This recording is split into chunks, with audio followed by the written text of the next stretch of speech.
Olá pessoal, tudo bem? Nesse vídeo de hoje eu vou falar sobre um tema importantíssimo, chamado quedas no idoso. E ele vai ser feito especialmente para você, que tem o desejo de ser uma cuidadora ou cuidador de idosos. A minha intenção com esse vídeo é te dar informações sobre como que as quedas se processam no idoso, por que isso acontece principalmente com essa população, e quais seriam os recursos, ferramentas, aquilo que você pode fazer no seu dia a dia como cuidador para evitar com que esses acidentes aconteçam com os idosos. Para você que não me conhece, eu sou o Dr. Henrique Lopes, sou médico generalista e eu vou falar para vocês hoje sobre o tema que acabei de explicar. Bom, as quedas, elas são muito importantes do ponto de vista da geriatria e da gerontologia, que são as ciências que estudam o comportamento e a vida dos idosos. No Brasil, para se ter uma ideia, os idosos, aqueles indivíduos acima de 60 anos, têm em média uma queda por ano. E esse número, ele aumenta cada vez mais, ou seja, na medida com que se envelhece, as chances, o risco de quedas, ele aumenta, chegando a ser em torno de 50% na população acima de 80 anos. Ou seja, a cada 2 idosos acima de 80 em média, pelo menos um deles vai cair. E claro, que esse tema ele precisa ser muito bem falado e ensinado a quem pretende ser cuidador de idoso e a quem já cuida de idosos, dada a sua relevância e importância. Afinal, existe uma síndrome geriátrica que se chama queda no idoso. O que é uma síndrome geriátrica? É um conjunto de sinais e sintomas que o idoso manifesta simplesmente pelo fato de que ele teve esse evento chamado queda. Bom, mas antes de entrar no tema propriamente, eu quero te contar o que motivou esse vídeo acontecer. Eu tenho uma paciente, que por questões de sigilo não vou revelar o nome, mas essa paciente ela vinha muito bem, curtindo a sua vida com o marido, filhos, tendo uma vida social normal, indo à igreja, indo ao salão de beleza, fazendo as suas atividades sociais rotineiras. E eu estava de férias, fora do Brasil, e os familiares dessa paciente me ligaram falando que ela teve uma queda. Eu fiquei muito preocupado, porque a princípio uma paciente jovem, ela tem 70 anos, e essa paciente caiu, ela estava subindo uma escada e ela caiu. Só que a queda dela foi uma queda de alguns degraus dessa escada. Foi uma queda que a gente chama de alta magnitude. E na ocasião dessa queda, ela fraturou o membro superior esquerdo, o braço esquerdo, e teve uma fratura de calcânio, de tornozelo e calcânio, né, o osso do calcanhar do pé esquerdo. E por que eu estou contando para vocês essa história? Porque ela poderia ter sido uma história tranquila, né? Como foi inicialmente. Essa paciente foi submetida a tratamento com ortopedia, fez algumas imobilizações, chegou a passar por algum procedimento cirúrgico mais breve, só que o que me chamou a atenção foi o ponto de clivagem, ou seja, as mudanças que ocorreram na vida dessa paciente antes e após da queda. Eu posso afirmar para vocês que existe um antes e um depois na vida dessa senhora. E foi algo que me deixou profundamente abalado, porque é como se eu estivesse lidando com pessoas totalmente diferentes em dois momentos distintos da vida dela. E eu quero muito nesse vídeo que vocês entendam que a queda ela não pode ser tratada de maneira simplória, de maneira simples e jamais ignorada para vocês que cuidam de idosos, porque ela pode representar sim um evento muito dramático na vida de idosos e podem trazer grandes consequências, não só para o idoso como indivíduo, mas para o ambiente social à sua volta. Bom, falando conceitualmente o que seria a queda em si? A queda é um evento não intencional, né, de que forma inadvertida o indivíduo cai, né, ao solo, cai ao chão, né, em um mesmo nível ou em um nível inferior. Existem muitos motivos para isso, né? Os motivos geralmente são intrínsecos, ou seja, do próprio indivíduo. Os motivos podem ser motivos ambientais, mas fato é que o nosso corpo, né, para quem acredita assim como eu, que foi criado divinamente, a gente sabe que ele foi feito para se manter em equilíbrio. E isso é algo muito, muito bacana, porque a todo tempo, quando nós pensamos na ação de andar, de nos movimentarmos pelos ambientes, o nosso corpo está saindo do equilíbrio. Então ele sai do equilíbrio por um pensamento, uma ação motivada pelo cérebro e ao mesmo tempo ele corrige, ele lança recursos para poder manter-se equilibrado. Se a gente pensar num pêndulo, sabe aquele pêndulo, daquele relógio antigo da vozinha que ficava pendurado e que balançava assim, marcando as horas? Pois é, o nosso corpo, se a gente for pensar, ele é como um pêndulo. Um pêndulo, ele sustenta muito bem virado para baixo. Afinal, a gente tem uma esfera embaixo, a cordinha, e esse pêndulo balança. Vou pedir até o pessoal do vídeo para colocar um pêndulo, para quem não está lembrando aí do lado. O nosso corpo pensa diferente aqui, ó. Ele é como se fosse um pêndulo invertido. Ou seja, a gente tem uma massa encefálica, a nossa cabeça, a massa do nosso tronco, muito robusta, muito grande, e as duas pernas, que são relativamente muito finas, para poder manter o equilíbrio dessa massa muito grande. Então imaginem vocês uma massa pesada para duas pernocas, duas perninhas lá, relativamente finas em relação a esse tronco, manter esse corpo equilibrado. O nosso centro de massa, e eu não quero que você que é leigo se preocupe com esses conceitos, porque são conceitos físicos, eu só estou aqui citando para vocês, é onde mais ou menos a nossa massa a massa corporal está mais concentrada. Ela fica ali em torno da região do umbigo, até mais ou menos a pelve, a região ali abaixo, no abdômen baixo, pegando ali o quadril, né? E quando a gente anda, esse centro de massa, ele é deslocado, né? Ele vai para frente, ele vai para trás, ele sofre variações que são laterais para os lados, né? Para frente, para trás, para um lado, para o outro. E a todo tempo o nosso organismo precisa lançar mão de recursos para manter esse centro de massa, ou seja, aonde o nosso corpo concentra o seu ponto de apoio, de equilíbrio, de forma estável, né? E o que acontece? Como que a gente faz isso?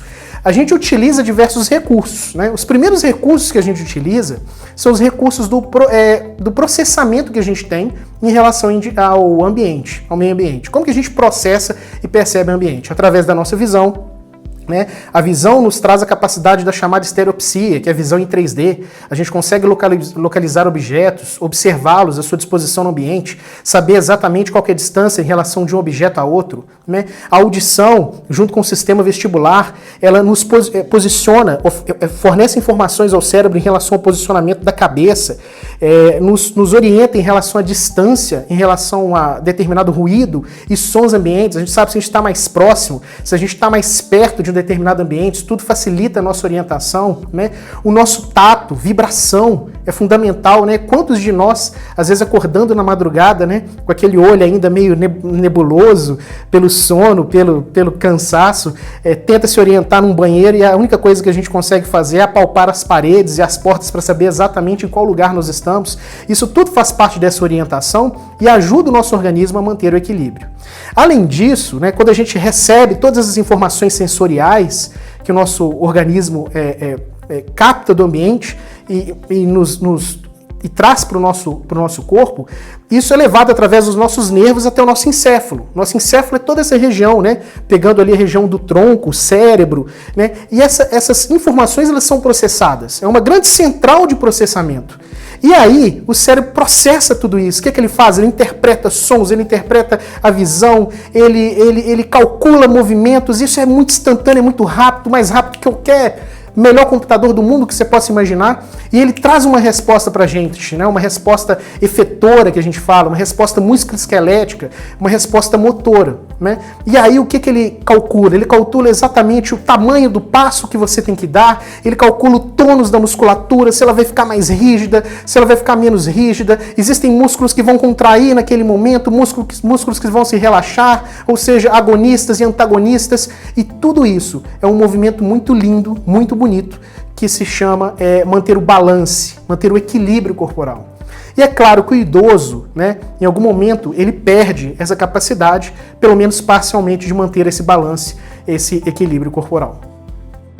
Mas por que, doutor Henrique, que os idosos eles perdem essa capacidade? Bom, os idosos eles têm de fato uma dificuldade de manter o equilíbrio devido a mudanças ocasionadas no seu organismo em virtude do próprio envelhecimento. Por exemplo, os idosos têm uma perda significativa da massa muscular, isso é chamado de sarcopenia. Essa perda dessa massa muscular ela faz com que os idosos eles tenham mais dificuldades em enfrentar situações em que há um grande empenho físico. Por exemplo, subir uma escada é mais desafiador para um idoso do que para um adulto jovem ou adulto mais velho. Eles têm essa dificuldade, portanto. O idoso também ele tem alterações no que se refere aos reflexos. Os reflexos dos idosos eles são um pouco mais lentificados do que em relação a indivíduos mais jovens. Então, as respostas efetoras, ou seja, a maneira como os músculos se comportam em relação a situações de estresse, por exemplo, desequilíbrios rápidos, ela é alterada e, portanto, mais lenta nos idosos. De forma análoga, os idosos também eles têm uma maior dificuldade no que se refere ao trabalho da musculatura.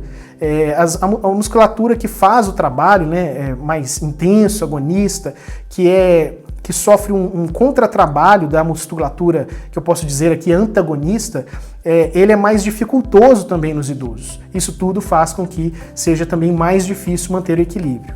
Sem contar que na população idosa a gente tem a presença das comorbidades, que são as doenças crônicas, hipertensão arterial, o diabetes, né, doenças relacionadas, doenças metabólicas, por exemplo, relacionadas à tireoide, né, doenças neurológicas, como Parkinson, né, essas doenças em si, elas criam fatores dificultadores para que o idoso consiga se movimentar, né? O Parkinson, por exemplo, o idoso ele tem tremores, né, tremores em extremidades, dificuldade de andar, principalmente na doença mais avançada, sem que faça uso de um apoio. Isso tudo dificulta muito para que o idoso consiga se deslocar. Doenças ortopédicas também, né, muito presentes nessa população, não raras vezes necessitam de dispositivos auxiliares da marcha, que pode ser um andador, pode ser uma bengala, e isso tudo também cria, embora isso traga estabilidade, né, mas funcionam aí como condições, nessas condições articulares ortopédicas que podem propiciar esse idoso a ter uma queda. E o que o idoso faz então, né? Existe aquele estereótipo do idoso com receio, né, de cair, ali, com dificuldade para andar, para manter o equilíbrio. Bom, o idoso ele tem aquele estereótipo, né? Qual que é o estereótipo desse idoso? Eles usam alguns recursos que você certamente já viu na rua, já viu em casa, pode ser o papai, né, a mamãe, os avós, né, a madrinha, alguém que é idoso na sua casa com certeza faz isso. Eles tendem o quê? A diminuir o tamanho do passo, então eles andam de forma responde aí, mais devagar, ou seja, o idoso ele tende a andar mais devagar, né? O que eles fazem também? Eles tendem a abrir um pouco o quadril, um pouquinho mais a perna, eles não andam com a perna muito fechadinha, eles tentam alargar a base de sustentação, né? Os movimentos são, portanto, mais lentos e mais alargados, né? O idoso ele é mais reticente, né, para poder andar, ou seja, ele pondera mais os seus movimentos, né? Então ele de forma geral, ele faz uma flexão maior ali da cabeça, né?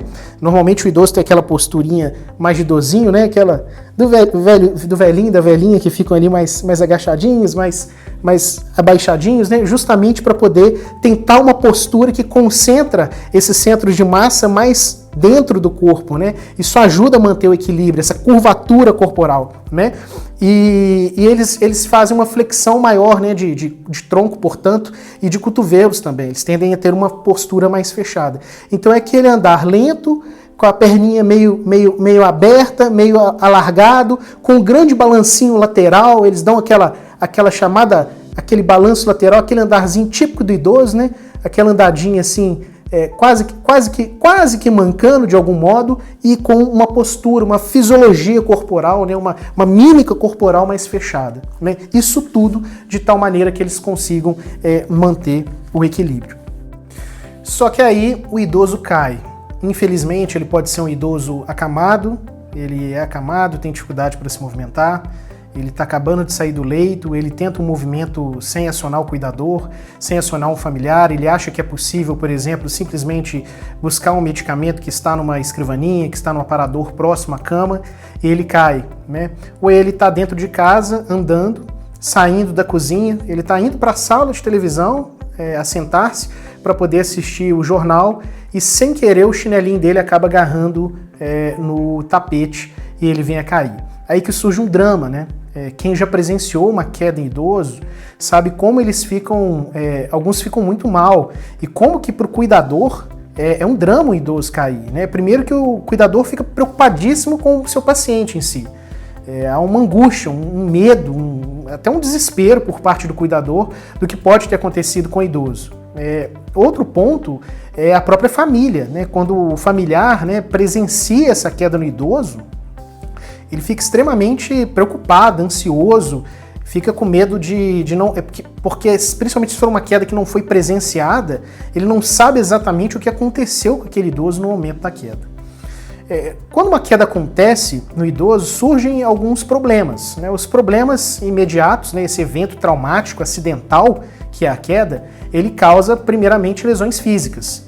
Essas lesões físicas elas podem ser mais simples, por exemplo, cortes, né, numa testa, no braço, podem ser escoriações, né, lacerações, né, que são lesões mais superficiais, como podem também ocorrer lesões mais graves, né, uma fratura no local da queda, né? Quantos idosos caem no Brasil anualmente e sofrem uma fratura, por exemplo, de colo de fêmur, uma fratura muito comum, né, de quadril, e que quase 90% dos casos, mais de 95% eu diria, são casos cirúrgicos, né, e uma situação muito dramática para os idosos.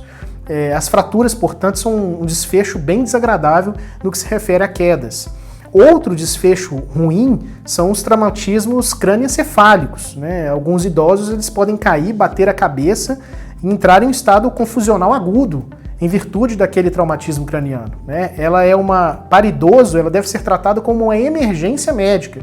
Então, se o idoso que você cuida caiu, bateu a cabeça e imediatamente apresenta confusão mental, a primeira coisa que você vai fazer como cuidador é evitar manipular esse idoso no que se refere à sua cabeça e ao seu pescoço, né, evitando-se com que eles tenham lesões mais graves, principalmente medulares, que a gente fala, pedir ajuda de um familiar ou então de um vizinho, caso você esteja sozinho com esse idoso, e acionar imediatamente uma equipe do SAMU ou do Corpo de Bombeiros para que te auxilie. Bom, esses são alguns cenários. Mas além disso, pensando nas consequências da queda, uma consequência que vem, na maioria das vezes, é a imobilidade desse idoso. Ele vai ter que ficar imobilizado, vai ter que usar um imobilizador, aquelas botinhas, né, chamadas RoboFoot, ou pode ter que colocar um gesso. Então a primeira consequência é a imobilidade. Essa imobilidade, ela vai ocasionar nesse idoso certamente uma maior independência, né? Dependência com relação a terceiros. Ou seja, vai ter alguém que vai ter que dar um suporte para esse idoso, porque fica mais difícil, por exemplo, banhar-se, fica mais difícil trocar de roupa, fica mais difícil preparar a própria alimentação. O fato de estar com uma sequela dessa queda, né, e aí eu estou considerando principalmente as sequelas que levam à dificuldade de mobilidade, leva esse idoso a um isolamento social. Ou seja, ele deixa de fazer e realizar rotinas que outrora eram triviais, eram comuns para ele. E ele passa, portanto, a ficar mais restrito, né? Ou ao ambiente de internação, né? Ou normalmente ele tem alta e vai para casa no seu ambiente domiciliar e deixa de frequentar, né, os meios sociais que antes ele vinha frequentando. Isso tudo resulta no idoso em sequelas, em consequências relacionadas à sua saúde mental. As quedas elas são muito geradoras de ansiedade nesses idosos. Alguns idosos se abatem profundamente com ela e acabam tendo o que a gente chama de transtornos do humor, tendo sintomas, né, distímicos, né, ou sintomas depressivos de fato, né, e acabam tendo instalados ali transtornos de humor. Se a gente pudesse dizer assim, qual que seria uma das sequelas muito importantes para o idoso, existe uma síndrome geriátrica chamada de síndrome pós-queda. Essa síndrome pós-queda, ela tem ali um conjunto de sintomas que o idoso que caiu possui e que tem alto impacto na qualidade de vida de idosos. Por ser tão importante a síndrome pós-queda, eu quero falar para vocês ali, ó, no nosso quadro, explicando no detalhe exatamente como que ela funciona, tá bom? Vamos para o quadro? A síndrome pós-queda, ela é uma síndrome que é caracterizada por uma espécie de estresse pós-traumático experimentada pelo indivíduo idoso que sofre uma queda. Ela tem uma série de sintomas e de mudanças comportamentais no idoso que ocorrem e que tendem a se agravar com o tempo. Uma primeira manifestação da síndrome pós-queda nos idosos é o medo, né? Então, principalmente, o idoso ele tem um medo. Espera aí que eu vou trocar, pode continuar aí. É o chamado medo de cair. Ou seja, o idoso ele tem um medo de cair novamente. Ele fica muito preocupado em cair novamente. Então, ele começa a ter comportamentos de evitação. Vou te dar um exemplo. Eles acabam ponderando, por exemplo, se determinado evento social, pode ser o aniversário do neto, pode ser a rampa da igreja, a escadaria de um local que eles precisam acessar, se isso são fatores dificultantes ou não. Então ele tem um grande medo de cair. E isso gera uma grande insegurança nesses idosos, que acabam se tornando dependentes de outras pessoas, né? Eles podem ser funcionalmente adequados, normais para sair do leito e ir até o banheiro, mas mesmo sendo pessoas que não têm nenhuma limitação para isso, pedem ajuda de terceiros para executarem tarefas rotineiras ou triviais do dia a dia. Tudo motivado por isso aqui, um grande medo, né? Um grande medo de cair. Esses indivíduos idosos que sofrem quedas, eles se tornam muito ansiosos, principalmente em relação à própria marcha. Quando eles são convencidos, né, a andar ou ter algum tipo de independência para poder se deslocar no meio ambiente, eles acabam hesitando muito em relação à própria marcha, ficando ansiosos, aonde vão pôr o pé, seguram no braço, né, de seus filhos, seus netos, não me solta não, segura meu braço senão eu vou cair. Aquela coisa que é um estado de hiperalerta. Então eles ficam muito ansiosos, com medo de um evento novo acontecer.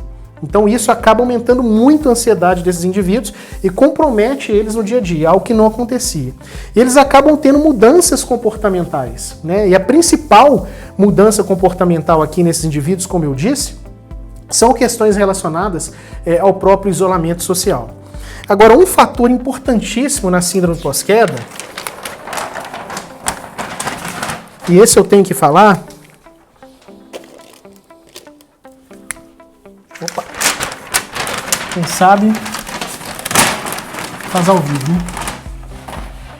são os chamados sintomas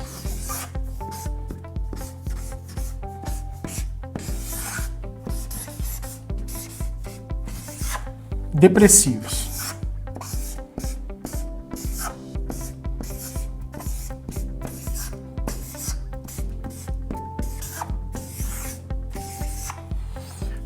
Por motivos relacionados ao impacto da queda na vida do idoso, eles acabam tendo uma tristeza excessiva, acabam tendo uma visão negativa de si mesmos, ou seja, uma autoimagem negativa, visão de incapacidade, acabam tendo falta de esperança, dependendo da magnitude do evento, da queda, em relação à sua própria melhora. Isso gera neles problemas relacionados à autoestima, uma vida que era, por exemplo, anteriormente a essa queda, totalmente desfrutada com autonomia e independência, pode mudar drasticamente para um cenário de dependência, né?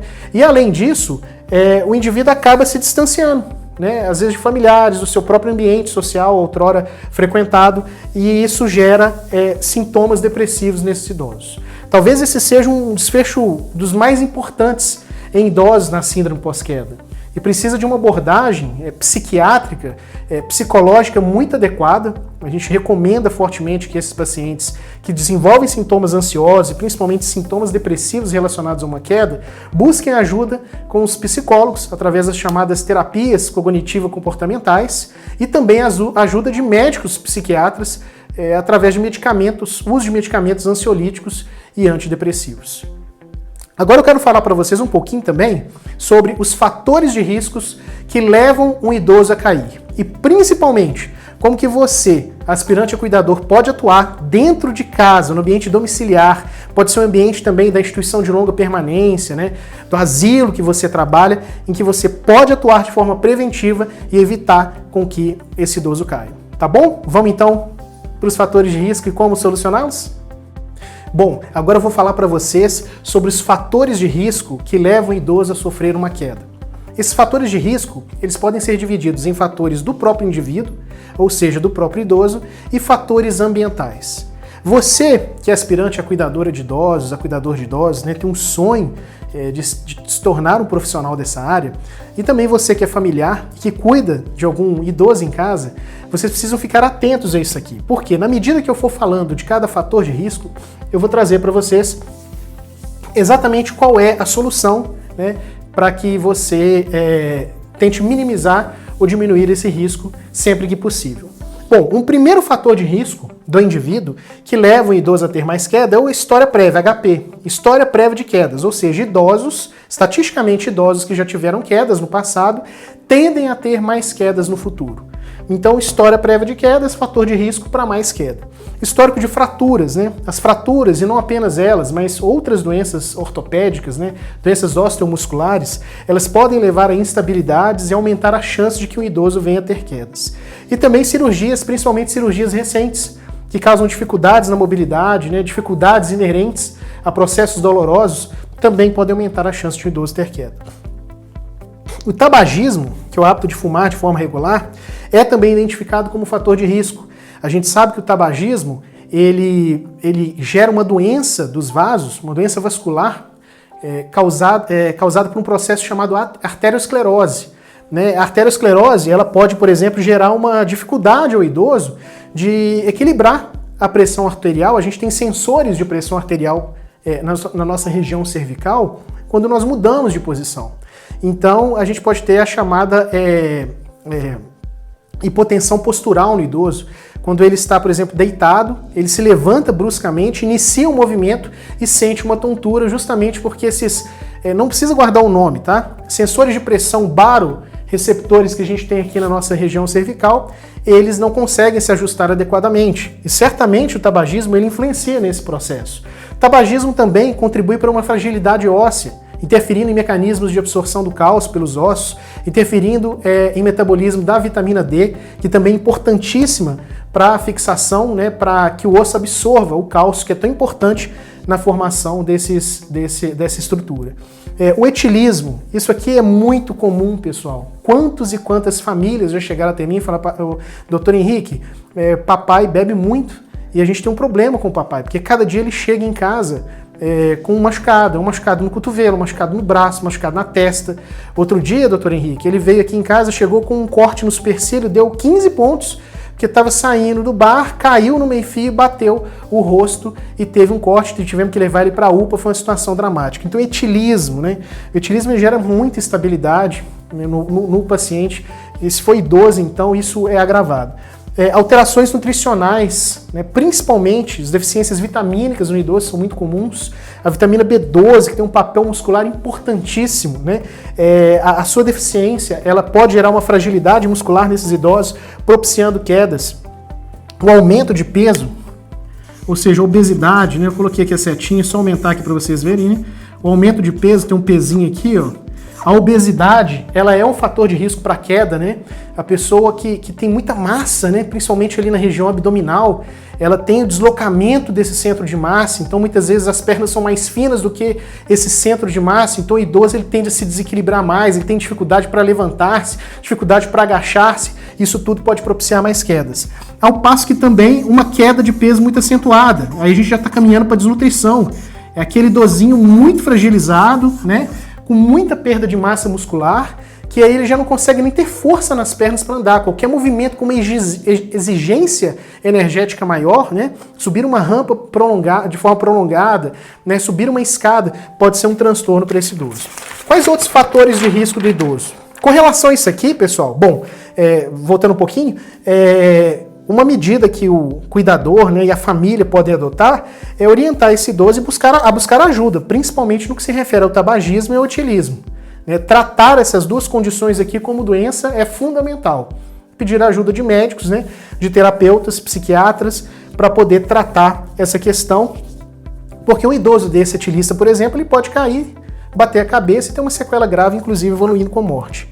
Em relação às alterações nutricionais, o endocrinologista, junto com o nutricionista, são profissionais muito adequados para poder trabalhar essa questão aqui. Então, esse apoio nutricional multidisciplinar ele é fundamental. Outro fator de risco importante para o idoso se refere ao uso de medicamentos, né? Aqui, ó, uso de medicamentos. Aí são vários, né? Medicamentos antipertensivos, que são hipotensores, podem levar uma pressão a baixar demais, o idoso sentir tontura e instabilidade, isso propiciar uma queda. Medicamentos psicotrópicos, antidepressivos, neurolépticos, antiparkinsonianos, são várias classes, pessoal, inibidores de recaptação de serotonina, são várias classes de medicamentos psiquiátricos que podem trazer problemas relacionados às quedas, né? A gente pode pegar os medicamentos indutores do sono, chamados hipnóticos, né? Esses medicamentos, eles podem fazer com que o idoso, por exemplo, durante a noite, fiquem muito sonolentos e ao levantar-se para poder ir para poder ir da cama para um banheiro, de forma muito sonolenta, perderem certas percepções em relação ao ambiente, à luminosidade, alterações visuais e virem a cair. Normalmente, idosos que praticam a chamada polifarmácia, ou seja, que usam ali mais de 5 medicamentos, né? Isso não é raro, viu, gente? Não é raro. 5 medicamentos ou mais, né? Ou seja, mais de 5 medicamentos, eles tendem a ter uma chance maior de vir a cair. Alterações da visão e audição. No caso da visão aqui, eu chamo muita atenção para as cataratas, né? Muitas cataratas, se não uma boa parte delas é operável, então é importante ficar atento a cataratas no idoso. Se você observar que o paciente que você cuida, o olho está escurecendo, está tendo dificuldade de enxergar, procure um oftalmologista. Importante tratar essa questão da catarata. Às vezes o idoso enxerga bem, a idosinha comprou um óculos para ela super legal, né, que o pessoal vende aí, óculos multifocais, bifocais. Esses óculos, no início, a adaptação pode ser um pouco difícil, então isso pode propiciar quedas. Cuidado com esse tipo de óculos. Estou falando que você não pode comprar não, né? Eu acho que você tem que seguir a recomendação do oftalmologista, mas cuidado, principalmente no momento ali adaptativo. O idoso ele pode confundir exatamente para qual local do óculos ele olha e trupicar, né, ter tropeços, ter quedas simples, né, no dia a dia ali, no que se refere ao uso de óculos. Problemas relacionados à audição, principalmente a desacusia do idoso, ela causa transtornos relacionados, pode levar a transtornos relacionados à percepção do ambiente, né? As próprias doenças vestibulares, né? Neuronite vestibular, as doenças vestibulares em geral, né? Podem cursar com distúrbios do equilíbrio e propiciar a quedas. Doenças agudas, a gente pode citar aqui, por exemplo, as labirintites, muito comuns, né? Causarem serem fator de risco para quedas no idoso. E doenças crônicas em geral, aí são várias, né? São diabetes, o diabetes principalmente descontrolado, pode cursar com tontura, hipotiroidismo, doenças, hipertensão arterial, a própria doença de Parkinson em si, são fatores de risco que levam o idoso a ter mais chance de queda. Com relação ao uso de medicamentos, importante a abordagem do geriatra, né? E se não for um local que tem geriatra, do clínico geral, para repensar os medicamentos, principalmente nesse caso aqui, a interação medicamentosa deles, já que é justamente a interação e os efeitos adversos que levam muitas vezes ao desfecho da queda, ou seja, um remédio potencializa o efeito de outro. As questões de visão e audição eu já comentei a respeito dos cuidados, e manter bem tratadas as doenças agudas e as doenças crônicas. Agora, eu quero falar para você sobre fatores ambientais, né, fatores dentro da casa que o cuidador, a cuidadora podem atuar para reduzir a chance de queda do idoso. Agora nós vamos falar dos aspectos, então, ambientais que levam o idoso a ter um maior risco de quedas. Bom, primeiro, vamos pensar no idoso no seu leito, né? Um leito sem grades para o idoso, sem adequação com relação à elevação, né, do tronco do idoso, pode ser um fator de risco para quedas. Alguns idosos podem ser agitados, ter agitação noturna, psicomotora, e de algum modo lançarem ou o tronco ou os membros inferiores para fora da cama, e isso pode propiciar com que eles tenham quedas. Então é importante adequar a condição clínica do idoso a essas proteções, principalmente laterais. Dispositivos para marcha. Temos visto, ao longo desses anos todos de experiência, que algumas famílias utilizam dispositivos inadequados, dependendo do perfil biofísico, do biotipo do idoso. Eu vejo, às vezes, idosos muito obesos utilizando como apoio para marcha bengalas tradicionais, muito finas, aquela de madeira, por exemplo. Sendo que, talvez para esses idosos, mesmo que eles consigam deambular com alguma dificuldade, andar com alguma dificuldade, talvez, por exemplo, para irem até o banho, né, receber um banho com os cuidados de um cuidador, seja mais seguro colocar esse idoso em uma cadeira de rodas. Então, um dispositivo auxiliar, né, não só para marcha, mas também para locomoção, tem que ser adequado ao idoso. Com relação a questões nutricionais, questões de dieta, o cuidador ele deve atentar principalmente para o volume de alimento que ele dá para o idoso no período vespertino ali, né, à tarde e à noite. Por quê? Uma alimentação muito rica, principalmente em líquidos, para idosos que sofrem daquelas condições chamadas incontinências urinárias, né, a urge-incontinência, esse idoso ele pode ter maior necessidade. Diabéticos têm isso também, de irem ao banheiro mais vezes. E isso propiciar quedas, justamente porque o idoso vai ter que sair do leito, ele pode estar dormindo, dá vontade de ir ao banheiro, ele vai se levantar, ele pode se levantar às vezes sem a ajuda de um terceiro e eventualmente durante esse traslado, cama, banheiro, banheiro, cama, ele pode vir a cair.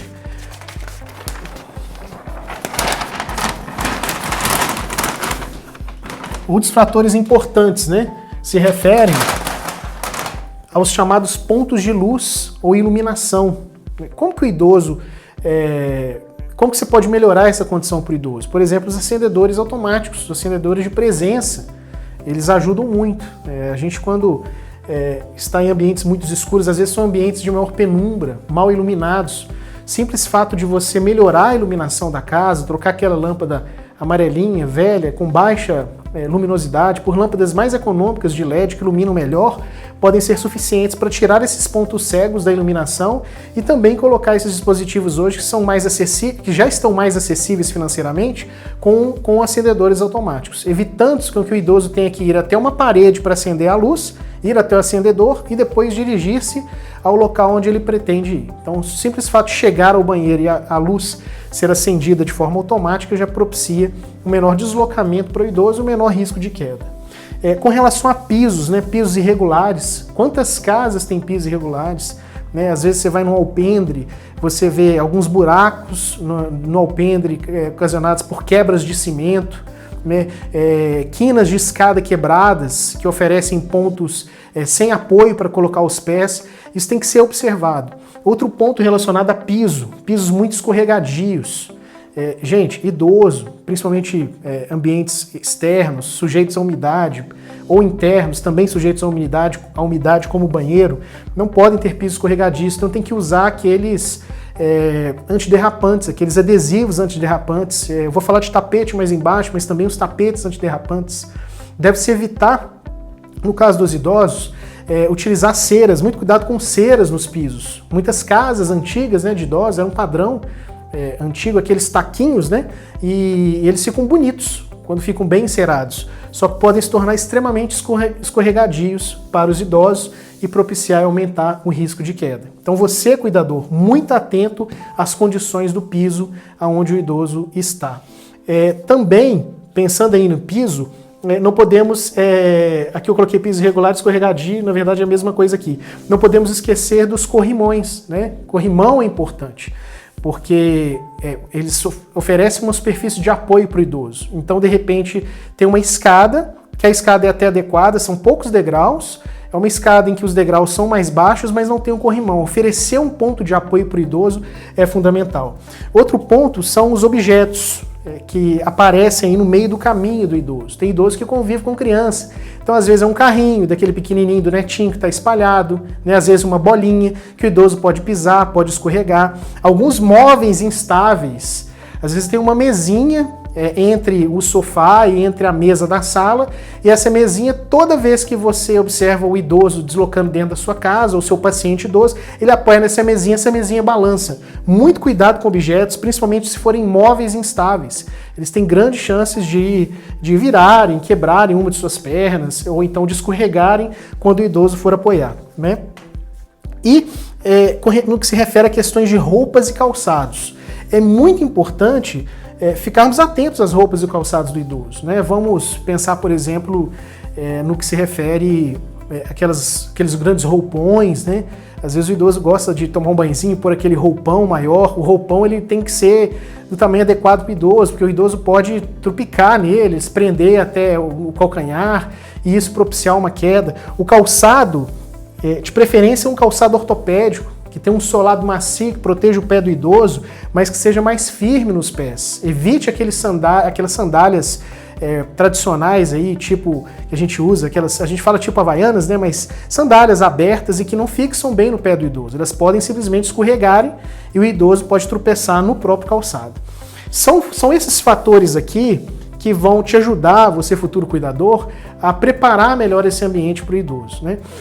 Doutor Henrique, existe alguma maneira de você melhorar a condição do idoso para evitar com que ele venha a cair? Olha, existem alguns treinamentos funcionais de idosos, tá? Para que se treine questões relativas ao equilíbrio do idoso. São treinamentos com equipes muito especializadas nessa área.